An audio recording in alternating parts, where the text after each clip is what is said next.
Hello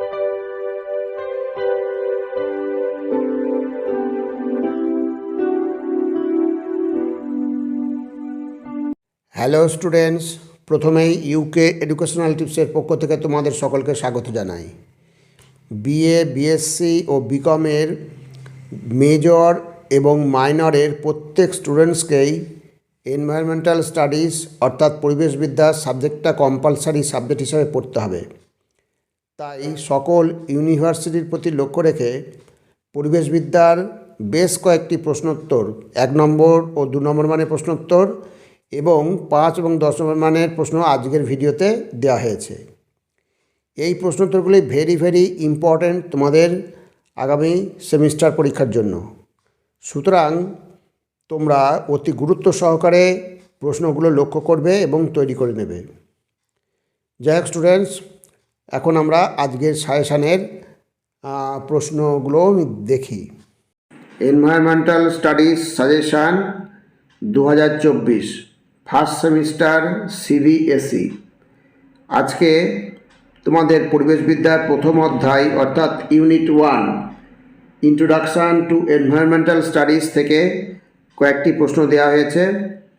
এইগুলো তোমাদের প্রত্যেক ইউনিভার্সিটিরই সিলেবাসে রয়েছে, অর্থাৎ তোমাদের সকলেরই কাজে লাগবে। তাহলে অতি সংক্ষিপ্ত প্রশ্নোত্তর, এখানে 1 নম্বর অথবা 2 নম্বর যে কোনো মানের প্রশ্ন আসতে পারে। প্রথম প্রশ্ন হচ্ছে, হোমিনিডি বলতে কি বোঝায়? অস্ট্রালোপিথেকাস ও হোমো এই দুটি গণের আদিম মানুষকে এক কথায় হোমিনিডি বলে। নেক্সট, বায়ুমণ্ডলের নিষ্ক্রিয় গ্যাস বা নোবেল গ্যাসগুলো কী কী? বায়ুমণ্ডলের নিষ্ক্রিয় গ্যাস বা নোবেল গ্যাসগুলি হলো আর্গন, ক্রিপ্টন, নিয়ন, জেনন। নেক্সট, বায়ুমণ্ডলে কোন গ্যাসের পরিমাণ সবচেয়ে বেশি এবং পরিমাণ কত? বায়ুমণ্ডলে নাইট্রোজেন গ্যাসের পরিমাণ সবচেয়ে বেশি এবং এর পরিমাণ হচ্ছে 77.1% অথবা 78%, যেটা যে কোনো একটা বললেই তোমাদের হবে। এবার নেক্সট, বায়ুমণ্ডলের সবচেয়ে নিচের স্তরটির নাম কি? খুবই কমন প্রশ্ন, এটা তোমরা সকলেই জানো। বায়ুমণ্ডলের সবচেয়ে নিচের স্তরটির নাম হচ্ছে ট্রপোস্ফিয়ার। নেক্সট, বায়ুমণ্ডলের কোন স্তরে ওজোন গ্যাসের পরিমাণ সবচেয়ে বেশি? বায়ুমণ্ডলের স্ট্র্যাটোস্ফিয়ার স্তরে ওজোন গ্যাসের পরিমাণ সবচেয়ে বেশি। এটা তোমাদের প্রথম অধ্যায়ে এই প্রশ্নগুলো খুবই গুরুত্বপূর্ণ, তোমরা করে নেবে। কোন যন্ত্রের সাহায্যে বায়ুর গতিবেগ মাপা হয়? অ্যানিমোমিটার যন্ত্রের সাহায্যে বায়ুর গতিবেগ মাপা হয়। নেক্সট, শিয়াল ও সীমা এর মধ্যবর্তী বিযুক্তি কোনটি? শিয়াল ও সীমার মধ্যবর্তী বিযুক্তি হলো কনরাড বিযুক্তি। এবার নেক্সট, পৃথিবীর প্রধান বায়োমগুলি কী কী?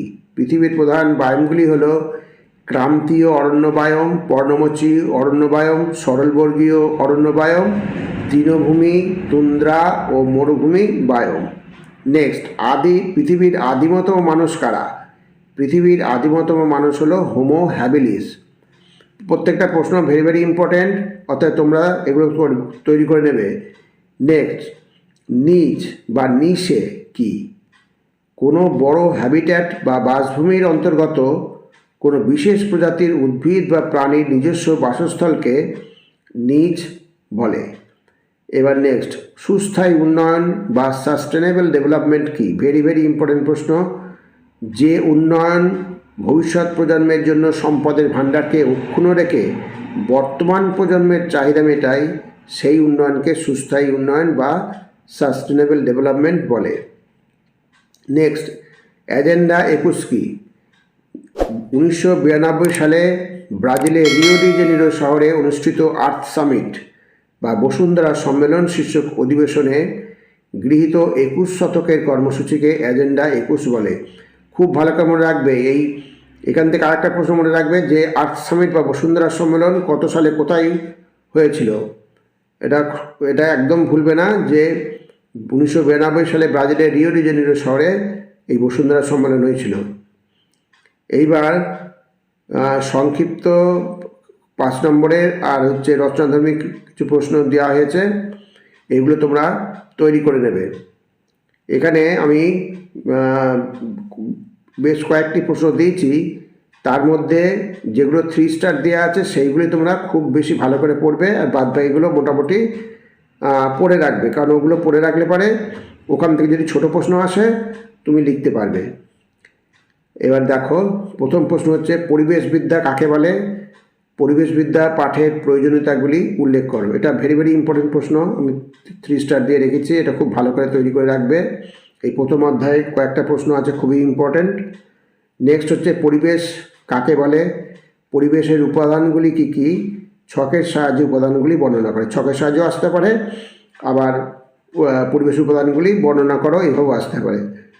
তা 5 নম্বরে আসলে পরে ছকের সাহায্যে উপাদানগুলি বর্ণনা করতে বলবে। আর যদি 10 নম্বরে আসে তাহলে উপাদানগুলি তোমাদের মানে সংক্ষিপ্ত আকারে লিখে বর্ণনা করতে হবে। এটাও ভেরি ভেরি ইম্পর্টেন্ট প্রশ্ন। আমি এই স্টার দিয়ে রেখেছি, স্টার দেওয়াগুলো তোমরা খুবই গুরুত্ব সহকারে করবে। 5টা প্রশ্ন আছে এখানে, এই লেসন থেকে 5টা প্রশ্ন দিয়েছি, 5টা স্টার দিয়ে রেখেছি, আর বাদ বাকি এগুলো মোটামুটি তোমরা দেখে রাখবে। কারণ এগুলো দেখে রাখলে পরে কি এখান থেকে ছোটো প্রশ্ন আসে তোমরা তৈরি করতে পারবে, তা নাহলে না পড়া না থাকলে লিখতে পারবে না। পরিবেশ কাকে বলে? পরিবেশ কয় ধরনের ও কী কী? পরিবেশের সুস্থিতির জন্য কোন কোন বিষয়ে সচেতনতা দরকার? নেক্সট হচ্ছে প্রাকৃতিক পরিবেশ কাকে বলে? প্রাকৃতিক পরিবেশের উপাদানগুলি কী কী? সংক্ষেপে লেখো।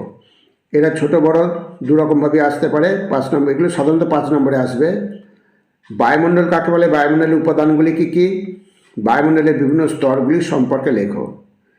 নেক্সট হচ্ছে অভ্যন্তরীণ গঠন অনুসারে পৃথিবীর প্রধান উপাদানগুলি কী কী? সংক্ষেপে লেখো। এটা মোটামুটি পড়ে রাখবে, এটা যদি ছোট প্রশ্ন এখান থেকে আসে তোমরা লিখতে পারবে। বায়ুমণ্ডল পরিবেশকে কিভাবে প্রভাবিত করে তা সংক্ষেপে লেখো। এটা মোটামুটি দেখে রাখবে। লিথোস্ফিয়ার বা শিলামণ্ডল কাকে বলে? এটা ছোট প্রশ্ন হিসেবে আসতে পারে। আবার পরিবেশের উপাদান হিসেবে শিলামণ্ডলের গুরুত্ব, এটাও তোমাদের কম বেশি আসতে পারে। বায়ুমণ্ডল কাকে বলে? বায়ুমণ্ডলের পরিবেশগত গুরুত্ব কী? এগুলো মোটামুটি দেখে রাখবে। এটা আবার ভালো করে পড়বে। জীবমণ্ডল কাকে বলে? জীবমণ্ডলের পরিবেশগত গুরুত্ব কী? আর নেক্সট 11 নম্বর, এটা খুবই ইম্পর্ট্যান্ট, হ্যাবিট্যাট বা প্রাকৃতিক বাসভূমি কাকে বলে? পরিবেশের সঙ্গে প্রাকৃতিক বাসভূমির সম্পর্ক কী? আর 12 নম্বরটা ভেরি ভেরি ইম্পর্ট্যান্ট প্রশ্ন, সাস্টেনেবল ডেভেলপমেন্ট বা সুস্থায়ী উন্নয়ন বলতে কী বোঝো? সুস্থায়ী উন্নয়নের ধারণার গুরুত্ব কী? আর নেক্সট, বসুন্ধরা সম্মেলন কত সালে অনুষ্ঠিত হয়েছিল? যেটা আমি আগে বললাম। এজেন্ডা 21 বা 21 শতকের কর্মসূচি উল্লেখ করো। এই স্টার দেওয়াগুলো তোমরা 5টা প্রশ্ন আছে লেসন থেকে, এই 5টা খুব ভালো করে করবে, আর বাদ বাকিগুলো মোটামুটি দেখে রাখবে। আর এটা একটাও দেখে রেখো, 2030 সালের জন্য সুস্থায়ী উন্নয়নের লক্ষ্যগুলি কী কী, বা এজেন্ডা 2030 কী? তাহলে স্টুডেন্টস, এই ছিল তোমাদের আজকের ভিডিওটি ভালো লাগলে অবশ্যই সাবস্ক্রাইব করো, এর সাথে একটা লাইক দিতে না ভুলো না, এবং তোমার ফ্রেন্ডসদের মধ্যে ভিডিওটি অতি অবশ্যই শেয়ার করো। তাহলে স্টুডেন্টস, আজ এখানেই শেষ করি। তোমরা সকলে ভালো থেকো। Thank you very much.